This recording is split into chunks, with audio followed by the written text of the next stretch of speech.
చేనేత ఇది పురాతనమైన వృత్తి విద్య. ఆ విద్యకు ఆధునిక సాంకేతికతను జోడిస్తే కొత్త ఆవిష్కరణలు పుట్టుకొస్తాయి. నేతన్న శ్రమ, ఆరోగ్య సమస్యలు తగ్గుతాయి. సరిగ్గా అదే చేశాడు గద్వాలకు చెందిన ఆ యువకుడు. చేనేతలో పాత పద్ధతికి ప్రత్యామ్నాయంగా ఆటోమేటిక్ రాబాక్స్ పరికరాన్ని తయారు చేశాడు. తక్కువ శ్రమ, తక్కువ కాలంలో వస్త్రాలు తయారు చేసి భారీగా ఆదాయం పొందుతున్నాడు. మగ్గాలపై చీరలు నేయడం ఎంతో కష్టంతో కూడుకున్న పని. చేనేత వల్ల కార్మికులకు వచ్చే ఆరోగ్య సమస్యలు ఎక్కువే. కాలక్రమంలో కార్మికుల శ్రమ, ఆరోగ్య సమస్యలు అధిగమించేందుకు నేతన్నలు కొత్త పరికరాలు కనిపెట్టి వాడటం మొదలుపెట్టారు. ప్రపంచ ప్రఖ్యాతిగాంచిన గద్వాల చేనేత రంగంలోనూ అలాంటి సాంకేతిక పరికరాల్ని క్రమక్రమంగా వినియోగిస్తున్నారు. పాత పద్ధతిలో మగ్గంపై గద్వాల చీర నేయాలంటే 2 కార్మికులు రోజంతా పనిచేయాలి. ఆ తర్వాత ఎలక్ట్రానిక్ జకార్డులు, సటల్ పరికరాలను వినియోగించడం మొదలుపెట్టారు. అందులో భాగంగానే మగ్గంపై బార్డర్ నేయడానికి తమిళనాడు నుంచి తెచ్చిన రాబాక్స్ పరికరాన్ని చేనేత కార్మికులు వాడుతున్నారు. ఆ పరికరం వల్ల మగ్గంపై 2 కార్మికులు అవసరం లేకుండా ఒక్కరే జరీ బార్డర్ ను డిజైన్ చేయొచ్చు. దారాన్ని అటు ఇటు పంపేందుకు చేయిని నిరాటంకంగా వినియోగించడం వల్ల చేయి నొప్పికి దారితీస్తోంది. రాబాక్స్ పరికరాన్ని వదిలి కార్మికులు పాత పద్ధతినే కొనసాగిస్తున్నారు.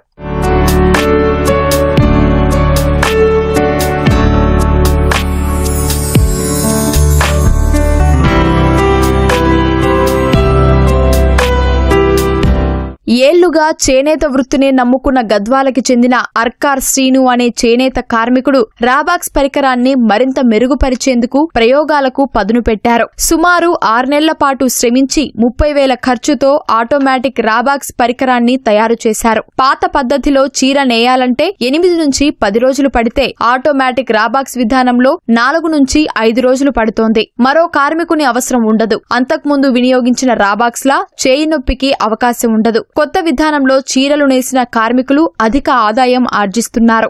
ఈ సుమారు ఒక 6 నెలల పైన కష్టపడి దీని నుంచి మోటార్లు 2-3 మోటార్లు వేస్ట్ చేసుకుని నేను సొంతంగా చేసుకున్నా.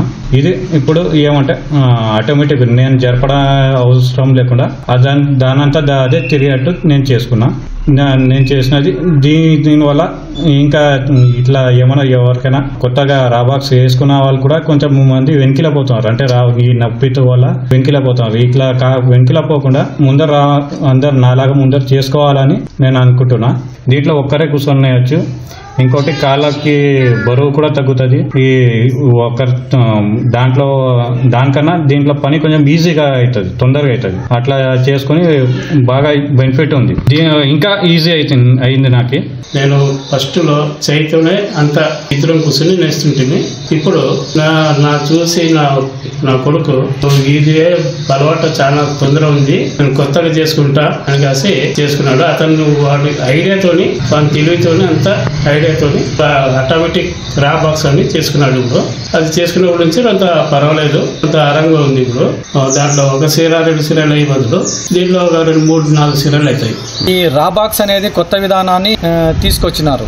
అయితే చాలా మంది కూడా రాబాక్స్ లో నేతలో నేయడం వల్ల చేతులు ఎక్కువ వర్క్ ఉంటుంది, చాలా నొప్పి ఉంటుంది. ఈ రకంగా ప్రతి ఒక్కరు కూడా ముందుకు వచ్చి ఈ ప్రకారంగా చేసుకుంటే ఎవరికి కూడా చేతుల నొప్పి అనేది ఉండదు. ఈ విధానం బాగుంది కాబట్టి దీని నుంచి మిగతా చేనేత కార్మికులకు కూడా ఉపయోగపడుతుందని నేను ఆశిస్తున్నాను. ఇలాంటి పరికరాలను కనిపెట్టడం వల్ల ఆదాయం పెరిగి ఎక్కువ మంది చేనేత వృత్తిపై ఆసక్తి చూపే అవకాశం ఉందని కార్మికులు చెబుతున్నారు. నేటి తరం ఆ దిశగా మరిన్ని ప్రయోగాలకు శ్రీకారం చుట్టాలని కార్మికులు కోరుతున్నారు.